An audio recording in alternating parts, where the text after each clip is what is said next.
Hello and welcome to KG Lyceum. आज हम लोग बी एच आई सी 101 के मोस्ट इम्पॉर्टेंट क्वेश्चंस को देखने जा रहे हैं।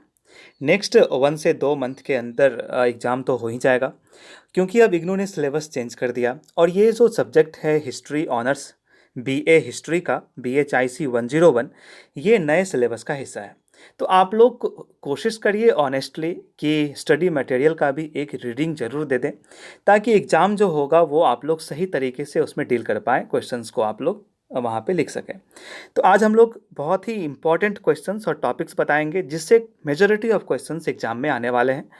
तो आप लोग भी ट्राई करिए इस सारे टॉपिक्स को स्टडी मटेरियल से प्रिपेयर करने की, ताकि ज़्यादा से ज़्यादा आप लोग को अंडरस्टैंडिंग हो सके क्वेश्चंस के बारे में।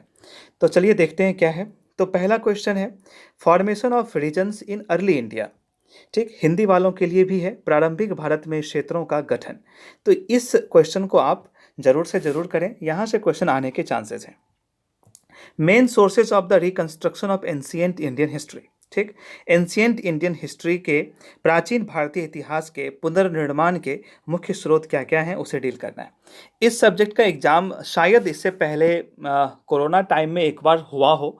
हाँ, तो एग्ज़ाम इसकी हुई नहीं है, तो आप लोग स्टडी मटेरियल को अच्छे से पढ़ें, और जो मैं ये टॉपिक्स बता रहा हूँ इसे तो आप लोग ज़रूर से ज़रूर तैयार करके जाएं, क्योंकि क्वेश्चंस यहाँ से मेजॉरिटी ऑफ आने वाले हैं। ठीक, तीसरा है फिर, पैलियोलिथिक कल्चर क्या है। ठीक है, पुरापाषाण संस्कृति, इसे भी आप लोग देख लेंगे। मैं जितना भी यहाँ पे आप लोगों को सजेशन बता रहा हूँ, मैं कोशिश करूँगा इन सारे क्वेश्चंस का एक लेक्चर जरूर मैं अपलोड कर दूँ, ताकि आप लोगों को और भी सहूलियत हो। ठीक, तो जब पैलियोलिथिक कल्चर की हम बात करते हैं, वापस आते हैं क्वेश्चन पे, जब हम पैलियोलिथिक कल्चर यानी पुरापाषाण संस्कृति की बात करते हैं, तो इसमें कुछ इंपॉर्टेंट फैक्ट हैं जो हमें पता होना चाहिए। क्वेश्चंस यहाँ से बनते हैं।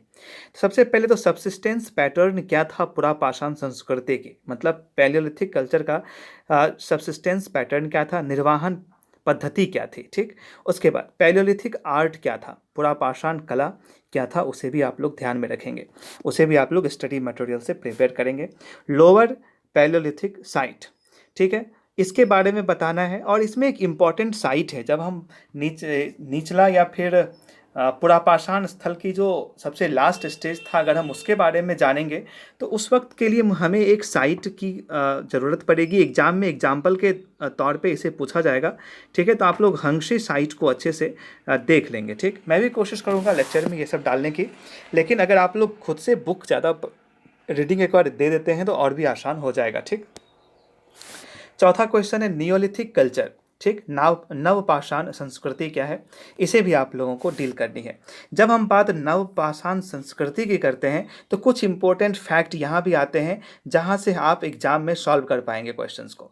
सबसे पहले तो नियोलिथिक कल्चर का कॉन्सेप्ट क्या है, इसे आप लोग अच्छे तरीके से जान ले, संकल्पना हिंदी में कहते हैं। ठीक, उसके बाद नियोलिथिक कल्चर, नवपाषाण संस्कृति की जो और मोस्ट इम्पॉर्टेंट जो फैक्ट हैं वो है, main feature of the debate about the transition from hunting gathering to agriculture, कि लोग जो हैं शिकार करते करते एग्रीकल्चर पे कब शिफ्ट हुए, है ना, उसे भी आप लोग तैयार कर लेंगे बुक से। ठीक, हिंदी वालों के लिए मैं बोल दूं एक बार, तो शिकार से कृषि में संक्रमण के बारे में बहस की मुख्य विशेषताएं क्या क्या हैं, आपको इसे नोट करना है। पांचवा इंपॉर्टेंट टॉपिक है वो है हड़प्पा। हड़प्पा से क्वेश्चन आना है तय है। तो हड़प्पा में आपको जिन जिन पॉइंट का ख्याल रखना है वो सारे पॉइंट्स हमने यहाँ आपको दिए हैं। तो trade and exchange activity Harappa का क्या रहा, व्यापार और विनिमय गतिविधियाँ क्या थी, इसे आप लोग तैयार कर लेंगे। Causes for the decline, Harappa क्यों डिक्लाइन कर गया, इसे आप लोग डील करेंगे। हड़प्पा के गिरावट के कारण, विनाश तो नहीं कहेंगे, डिक्लाइन है तो गिरावट के कारण। ओके, जोग्राफिकल स्प्रेड की बात करें तो भौगोलिक फैलाव जो है हड़प्पा का कहाँ से कहाँ तक रहा था, ईस्ट वेस्ट नॉर्थ साउथ, ये सब अगर आप लोग तैयार करते हैं तो अगर आप डायग्राम बनाते हैं तो वो ज़्यादा सहूलियत आप लोगों को देगी। Contact with outside world, Harappa का जो है बाहरी दुनिया से क्या क्या संपर्क था, इसे भी आप लोगों को देखना है। और chalcolithic culture contemporary to Harappan civilization, Harappa सभ्यता के समकालीन ताम्रकालीन संस्कृति क्या थी। तो ये कुछ पॉइंट्स हैं, बहुत छोटे छोटे पॉइंट्स हैं। ठीक, अगर मुश्किल से आपको 1 घंटा से 1.5 घंटा लगेगा हड़प्पा का ये सारा पॉइंट्स कंप्लीट करने में, आप लोग इसे स्टडी मटेरियल से करने की कोशिश करें। Otherwise I will try to bring इसके लेक्चर्स में लाने की कोशिश करूँगा। चलिए, अब बात करते हैं हम छठे क्वेश्चन की। तो ऋग वैदिक कल्चर एंड लेटर वैदिक कल्चर क्या है, इसे आप लोग जानेंगे। ऋग वैदिक संस्कृति और उत्तर वैदिक संस्कृति। अगर इससे भी कुछ इंपॉर्टेंट पॉइंट अगर आ जाएगा, जो क्वेश्चन बनेगा तो वो इस तरीके से बनेगा कि ऋग वैदिक कल्चर जब आपका ये टॉपिक है तो क्वेश्चन बनेगा economy polity and society of Rig वैदिक एंड लेटर वैदिक पीरियड। तो अर्थव्यवस्था, राजनीति और समाज किसकी? तो ऋग वैदिक कल्चर की अर्थव्यवस्था, राजनीति और समाज क्या थी, ऐसा क्वेश्चन आएगा। या नहीं तो फिर आएगा लेटर वैदिक कल्चर की अर्थव्यवस्था, राजनीति और समाज कैसी थी। फिर एक पॉइंट आएगा नेचर ऑफ रिलीजन। तो ऋग्वैदिक कल्चर का धर्म की प्रकृति क्या थी और लेटर वैदिक कल्चर में धर्म की प्रकृति क्या थी, इसे आप लोग तैयार कर लेंगे। सातवां इंपॉर्टेंट टॉपिक है मौर्य पीरियड। यहाँ से भी क्वेश्चन जरूर हिट करता है। मौर्य पीरियड से जो इंपॉर्टेंट पॉइंट्स हैं, मुख्य बिंदुएं हैं, वो हम लोग देख लें। तो main features of the economy of Maurya empire, Maurya empire के अर्थव्यवस्था की मुख्य विशेषताएं क्या थी, इसे आप लोग तैयार करेंगे।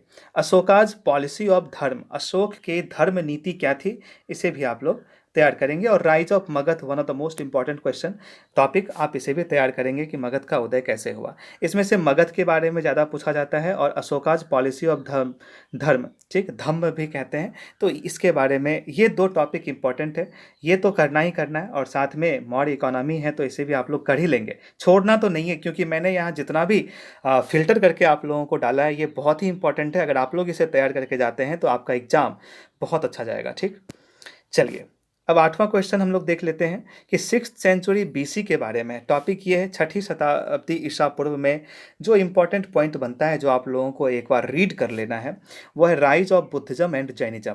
बौद्ध और जैन धर्म का उदय कब हुआ और क्या रीजन था, ये सब आप लोग तैयार कर लेंगे। जनपद महाजनपद कब अस्तित्व में आया, उसे देख लेंगे। ट्रेड एंड अर्बनाइजेशन, व्यापार और शहरीकरण का उदय कब शुरू हुआ, तो उसे आप लोग तैयार कर लेंगे। Major iron culture in north India and south India, उत्तर भारत में और दक्षिण भारत में प्रमुख लौह संस्कृति कैसी थी, तो आयरन एज एक तरीके से आप मानिए, आयरन कल्चर को भी आप लोग अच्छे से पढ़ लेंगे। 6th सेंचुरी के आसपास आयरन कल्चर का उदय हुआ था, आप लोग इसे भी स्टडी मटेरियल से ही कोशिश करें पढ़ने की। ठीक, 9th क्वेश्चन है एनवायरनमेंट साइंस एंड टेक्नोलॉजी। इससे भी क्वेश्चन, ये सिलेबस में नया ऐड किया गया है, इससे भी क्वेश्चन आएगा। इसमें क्या क्वेश्चन बन रहा है, what are the attitude towards the environment science and technology in ancient India. तो एंशिएंट इंडिया, प्राचीन भारत में वातावरण विज्ञान और प्रौद्योगिकी जो है वो किस तरीके की थी, वो आप लोगों को इसमें बताना है। 10th क्वेश्चन है, आई थिंक इसमें हिंदी नहीं हो पाया है तो मैं हिंदी बोल देता हूँ। विमेन इन एंशिएंट इंडिया, तो एंशिएंट प्राचीन भारत में विमेन का क्या स्टेटस था, महिलाओं की क्या स्थिति थी, इसे आप लोगों को बताना है। तो position of women in early India, तो महिलाओं की स्थिति आप लोग लिख लें कि प्राचीन भारत में महिलाओं की स्थिति क्या थी। इस पे आपको एक नोट लिखना होगा, जो कि बेहद इंपॉर्टेंट टॉपिक है, क्वेश्चन यहाँ से आने के चांसेस बहुत ज़्यादा है। ठीक, फिर हम आते हैं 11th क्वेश्चन में। 11th में आपको कुछ इंपॉर्टेंट पॉइंट्स हैं, फैक्ट्स हैं, उसे आप लोग जान लेंगे। यहाँ से आपको 100 मार्क्स का क्वेश्चन लिखने को दिया जाएगा। तो क्या है, Mathura and Amravati school of art. ठीक, तो मथुरा और अमरावती स्कूल ऑफ आर्ट क्या था, इसके बारे में आप लोग जान लेंगे। आत्म ब्रह्म डॉक्ट्राइन क्या था, उसे जान लेंगे। एक्सप्लेन 6 सिस्टम ऑफ फिलॉसफी, दर्शन की 6 प्रणाली की व्याख्या करें, इसे भी आप लोग देख लेंगे। आजीवक कौन थे, इसे आप लोग देख लेंगे। और impact of Alexander invasion, important question है ये। ठीक है, अलेक्जेंडर इन्वेजन जो भारत में हुआ, तो भारत पर सिकंदर के आक्रमण का प्रभाव आपको लिखना है। तो ये इंपॉर्टेंट क्वेश्चंस हैं। तो इतने सारे क्वेश्चंस जो मैंने आपसे दिए, टोटल 11 हैं, और उसमें हल्के हल्के टॉपिक्स मिला दीजिए। ये सारे टॉपिक्स बहुत छोटे छोटे शॉर्ट्स नोट्स में आते हैं, इसे आप लोग तैयार कर लेंगे। मैं भी कोशिश करूंगा सारे टॉपिक्स का लेक्चर मैं आपको प्रोवाइड करा दूं, ताकि आप लोगों की तैयारी जो है वो आसान हो जाए। ठीक, तो आप लोग प्रिपेयर करिए, क्योंकि एग्ज़ाम आने वाले हैं और इस बार एग्ज़ाम अच्छे से होनी है, तो अच्छे से आप लोग पढ़ाई करें। न्यू सिलेबस है। चलिए, ऑल द बेस्ट।